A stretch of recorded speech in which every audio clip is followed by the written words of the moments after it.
मेरा नाम है खालिद तज़ीन अहमद अशफाक अहमद। ये आज जो वक्फ बोर्ड में हियरिंग जो हुआ है, क्या मैटर है आपका और ये कहाँ पर जमीन है और क्या मसला है? सर, ये ज़मीन है रेलवे स्टेशन मस्जिद की ज़मीन है।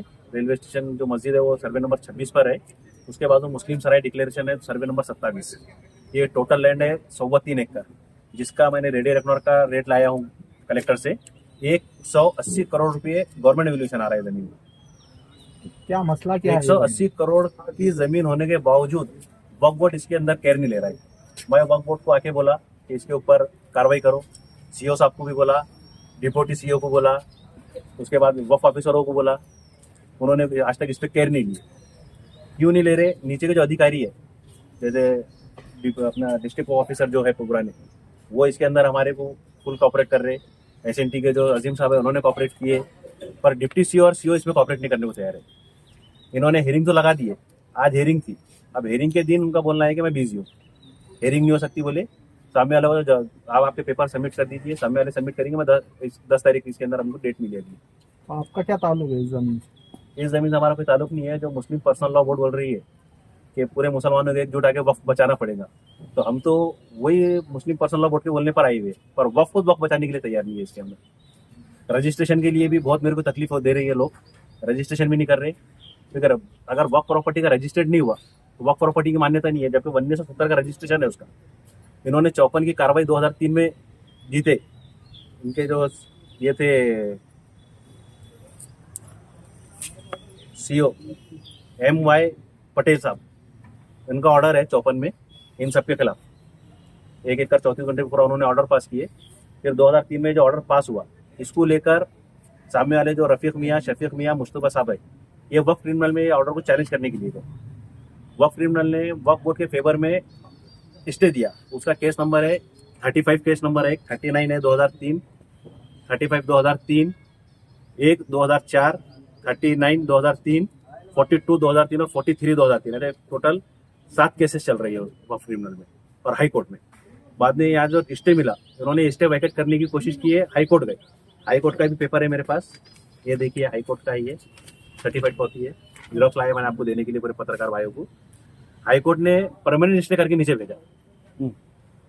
वक्फ बोर्ड के पास जो वकील है, एक तो या तो वो नाकारा होंगे या तो वक्फ बोर्ड इसके अंदर मक्कारी कर रहा रहेगा, क्योंकि 156 करोड़ का महाराष्ट्र वक्फ बोर्ड है टोटल। इनके पास 10 वकील है। 10 वकील मिलके 6 महीने में कंटेम्प्ट दाखिल नहीं कर सके आज तक, क्योंकि पैसा इनका खुद का नहीं है, पैसा मिल्लत का और कौम का है, इसलिए उनको पैसों का दर्द नहीं है। एक वकील को 25 से 30 हज़ार रुपये महीना दे रही है, तो 10 वकील में 3 लाख रुपये महीना बांट रहे, तो एक कंटेम्प्ट दाखिल नहीं कर पा रही है। तो ऐसे वकील की जरूरत क्या है फिर कौम को और मिल्लत को? आप इस चीज में क्यों इतना इंटरेस्ट ले रहे हैं? आपका क्या फायदा है इसमें? मेरा कोई फायदा नहीं। हम तो ये चाह रहे हैं कि वक्फ बोर्ड ने उसके ऊपर खुद केयर लेना चाहिए। RT ऑफिस के सामने जगह है, RT ऑफिस से लेकर स्टेशन मस्जिद तक हॉट स्पॉट है, तो उसको वहाँ एक हॉस्पिटल डालना चाहिए वक्फ बोर्ड ने अपने खुद से। उसके बाजू में एक 12वीं तक स्कूल डालना चाहिए CBSE पैटर्न का। उसके बाजू में girls hostel and boys hostel डालना चाहिए। MPSC UPSC की तैयारी के लिए बच्चों को वहाँ क्लासेस चालू करना चाहिए पूरे, और एक मुसाफिर खाना बनेगा। ये तो मस्जिद कमेटी क्या कर रही है इसमें? मैं मस्जिद कमेटी का मेंबर हूँ। मस्जिद कमेटी का भी स्टे नहीं है, मस्जिद कमेटी की तरफ से स्टे। तो आप जिन लोगों के नाम लिए हैं, हाँ। वो कौन है और ये जमीन पे मतलब उनका क्या उसमें इन्वॉल्व? उनके पास 1955 की रजिस्ट्री है, ऐसा उनका बोलना है।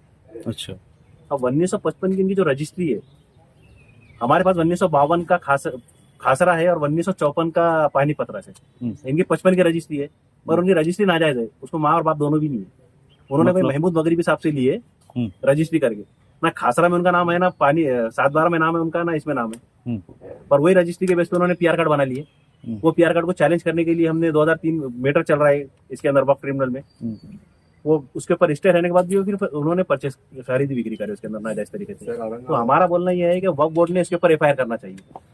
वक्फ बोर्ड एक्शन नहीं ले रहा है। वक्फ बोर्ड इसके अंदर वो नहीं कर रहा है, केयर नहीं कर रहा है बराबर। सर, औरंगाबाद में कई मुस्लिम लीडरशिप है अलग अलग पार्टियों की। यस मैं बहुत खुल के पूछ रहा हूँ कि आप इनके पास भी गए कि साहब इसकी फिर मदद कीजिए बोलते? सब अभी जो मोदी जी ने कानून लाए, तो उसके अंदर जितने मुस्लिम लीडर्स है, अच्छा, मेरे ख्याल से इन्होंने वक्त से ज्यादा प्रॉपर्टी बचा के रखी हुई है, इसलिए वो इतना इशू बना रखे हुए। उनके पास जाके भी कोई फायदा नहीं होगा। प्रॉपर्टी सबसे ज्यादा तो लीडर मुस्लिम अभी लीडर के पास है। अपने खासदार साहब ने हिलाल कॉलोनी से लेके वहां तक अवेसी स्कूल का उद्घाटन किए थे। क्या हुआ स्कूल का? बन गया, फाउंडेशन तैयार हो गया उसका। उनके पास जाके करेंगे क्या? मतलब आपको ये इंसाफ तो भी काम हाँ, ये डाकू है तो वो चोर है। तो अपन अपनी लड़ाई अपने को लड़ना पड़ेगा सर। आप ये लड़ाई में आपके साथ कौन है? या आप हमारे अकेले साथ हो? हमारा पूरा महिला है पूरा साहब। मोहल्ला, पूरा स्टेशन, पूरा स्टेशन है, पूरा मस्जिद कमेटी हमारे साथ खड़ी हुई है। मस्जिद कमेटी अभी करने का आगे क्या काम करने वाली है? इतना सब आप बतला रहे, सब डॉक्यूमेंट आगे हम है कि हेयरिंग हम केस अगर में ये- फाइनली इसके ऊपर एफआईआर चाहिए।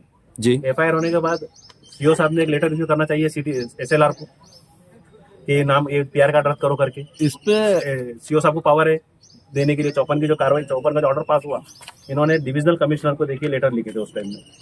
ठीक है, इसके अंदर कुछ गलती जब आप कह रहे हैं कि हमने नोटिस भी दिए थे उन्हें ले जाके खुद रजिस्ट्री है, जो रजिस्ट्री हुई तो रजिस्ट्री की कॉपी भी लाया मैं साथ में। ये जिन लोगों के आप नाम ले रहे हैं, आप पे भी आरोप लगते हैं कहीं आप भी तो उनको आप भी तो, ब्लैकमेल हाँ, करने वही के कहें। लिए या फिर कुछ और आपके पर्सनल फायदे के लिए तो ये मुद्दे नहीं उठा रहे? क्योंकि जो लोगों के आप नाम ले रहे हैं सब औरंगाबाद के नामचीन लोग हैं। नामचीन लोग हैं जी। क्योंकि हराम का पैसा ये कमाते सिलेक्ट- हुए मैं स्टेशन मस्जिद कमेटी 19,090 जो प्रॉपर्टी है, जी। ये तो सिल्क मिल वालों की है। उसके बाद 19,148 है, वो अशरफ मोती वाले साहब की है। उसके बाद जो है तो 19,148 है, सज्जादा नशीन तकी खाजी जो एमएम शेख के एमएम शेख के दामाद है। वो हो सकता है उनके प्रेशर में भी वक्फ बोर्ड पीछे हट रहा हूँ, क्योंकि वक्फ बोर्ड के चेयरमैन भी रहे पहले ये एमएम शेख साहब। उसके बाद जो है तो फर्रुख महमूद सिल्क मिल वालों पीछे वो हयात वाले, और इनके खिलाफ वक्फ बोर्ड ने ऑर्डर पास करके पीआर कार्ड नंबर पर ऑर्डर पास किया। उसकी कॉपी भी लाया हूँ मैं आपको, एक कॉपी देने के लिए। जी ये डिविजनल कमिश्नर को उन्होंने लेटर लिखे, वो लेटर भी है मेरे पास। तो ठीक है, आप ये डॉक्यूमेंट हमको दे दीजिए, आप बोले चलेगा इसको। हाँ, डॉक्यूमेंट पूरे दे देता आपको। सर एक आखिरी सवाल मैं ले लेता हूँ कि हमारे पास जमहूरियत है, लोकशाही है, लोग जवाब बड़े हमारे साथ पूरा महल्ला है। हाँ। कभी ऐसा हुआ कि पूरा महल्ले के लोग लोकशाही माध्यम से यहाँ पर आंदोलन। को बैठे? कब करना है बोलिए, इंशाल्लाह वो भी होगा। नहीं, क्या हमारे पास लोकशाही है, करके बढ़ो। बिल्कुल इंशाल्लाह। सर, उसके लिए देखिए, मैंने ये मेरे केस एडमिट नहीं कर रहे थे ये लोग, तो मैंने यहाँ भूख हड़ताल के लिए पूरी पब्लिक की तरफ से लेटर दिया था। उसके बाद उन्होंने 52 की नोटिस निकाली, जबकि मेरा ये जो है ये 14 नवंबर को मैंने ये नोटिस दिया, और मेरे जो पहली मैंने इनकी कंप्लेन लिखाया वो 19 तारीख को लिखाया, 19/9 को जी। और ये 19 नवंबर है, ये 14 नवंबर है। 3 महीने के बाद उन्होंने एक्शन लिए, जब मैं भूख हड़ताल पे बैठने के लिए एप्लीकेशन किया था। तो किसके अंडर में ये जमीन है पूरी?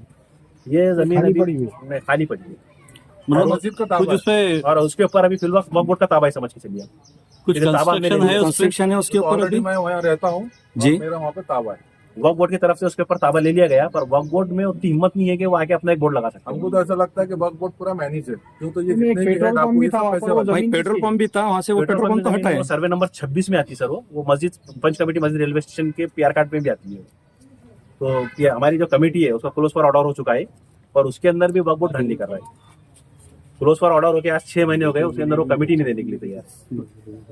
6 मंथ हो गए पूरे, 6 महीने से 8 महीने के ऊपर वक्त हो गया, पर क्यों, क्या वजह है अब आप कमेटी क्या नहीं बना चाह रहे हैं शॉर्ट में? एक शॉर्ट में एक मैसेज दीजिए क्या शॉर्ट बोलना में मैं ये बात कहना चाह रहा हूँ कि वक्फ बोर्ड ने जिन्होंने खरीदी बिक्री करे, खरीदने वाले पर भी और बेचने वाले पर भी एफआईआर करना चाहिए, क्योंकि उसके ऊपर हाई कोर्ट का भी स्टे है, वक्फ ट्रिब्यूनल का भी स्टे है, और वक्फ बोर्ड के फेवर में स्टे है। वक्फ के वकीलों ने स्टे लेके दिए वक्फ बोर्ड को, तो इतना लाचारी भी क्यों होना चाहिए वक्फ बोर्ड को, क्यों होना? अगर वक्फ बोर्ड अगर एक एफआईआर नहीं कर सकता उनके ऊपर, तो बोर्ड की भी जरूरत क्या है अपने को? 25 तारीख को जो आंदोलन कर रहे उलमा काबिर हमारे, तो वो आंदोलन की भी जरूरत क्या है? जब वक्फ बोर्ड ही उसकी जमीन बचाने के लिए तैयार नहीं है, तो हमको आंदोलन की जरूरत क्या है? उसका बाइकाट करना चाहिए फिर हम लोगों को। हमारी मांग ये है कि जो व्यवहार हुए, रजिस्ट्री हुए, वो रद्द हो जाए, रद्द हो। और जो होटलें नहीं बनाए हैं वो पूरी डिमोलिश हो जाए। आपका नाम? मैं आरिफ जहूर। सर मैं आखिरी सवाल ले लेता हूँ कि अभी हम मुस्लिम पर्सनल बोर्ड के बहुत जिम्मेदार आ रहे हैं इस सिलसिले में, क्योंकि बड़ा दर्द लेके आ रहे हैं, बड़ा दर्द आंसू के साथ आ रहे हैं, उनसे मुलाकात हुई है? सर, उनके दर्द का मेरे को दर्द है, इसलिए मैंने ये जो स्टे कॉपीज है हाई कोर्ट की और वक्फ ट्रिब्यूनल की, इसको 20,000 कॉपी प्रिंट करवाया मैंने, ताकि वो मजमे में अपन पॉम्पलेट जैसा बांटेंगे कि ये वक्फ बोर्ड का खुद का स्टे रहने के बाद ये कुछ एक्शन नहीं ले सक रहे, और तुम यहाँ क्यों जमे हुए इनके लिए? मतलब दर्द झलकेगा, मतलब दर्द झलकेगा इंशाल्लाह। 20,000 कॉपी प्रिंट किया सर मैंने उसके लिए। जी जी। Thank you sir.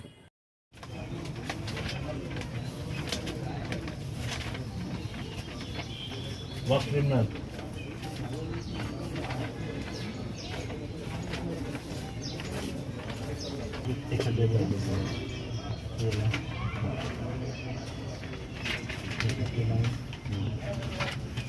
चौपन दिया ना?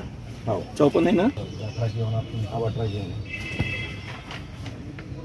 हाई कोर्ट का ऑर्डर दिया।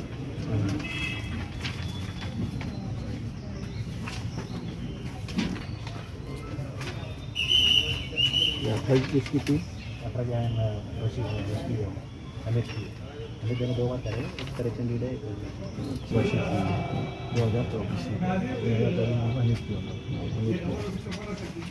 24 दिया था और ये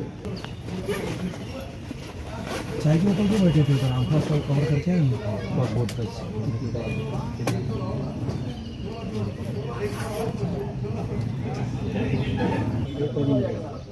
अभी नहीं, अभी तो बुढ़ापा दे रहा, मतलब 10 पर आने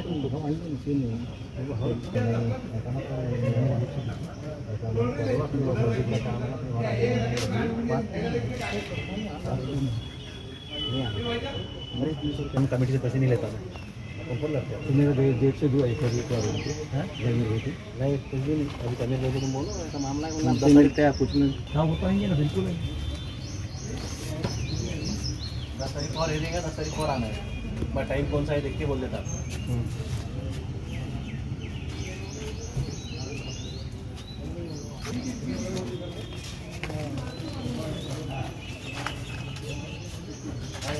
फोटोज ले रहे, वीडियोस ले रहे। Hey, bada Ilyas, you are right.